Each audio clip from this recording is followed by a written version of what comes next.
Hi students, it's Michelle in the library. Most of our collections are still available online. You can still access most of our book and film collections, so I created a short guide to walk you through the steps of how to do that. So this guide has two parts: identifying your keywords for searching and then finding books and films. You can navigate here on the left side, or also down here at the bottom on the right, there's a button to move to the next page.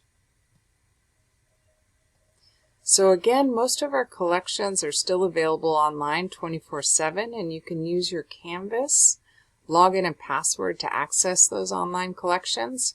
We are also still available. The librarians are still here, and we want to help you with any of your assignments. We want to help you getting through this crazy semester, so don't hesitate to contact us if you need help with anything using the Ask a Librarian form. So to start searching for sources on a topic, you want to figure out what your keywords, what are the relevant words related to that topic. So here's an example, thinking about the Mexican-American War, what some relevant keywords might be.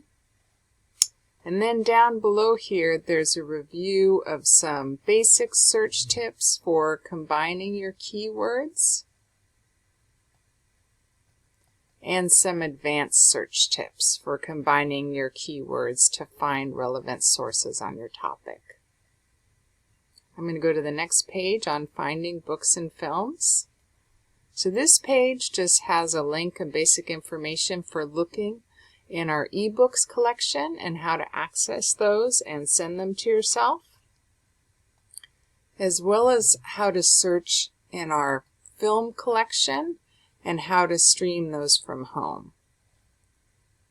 You can always search the entire library collection using one search if you want to look for books, films, and articles at the same time, and then limit down and narrow your results by your topic or by a particular format like books or articles.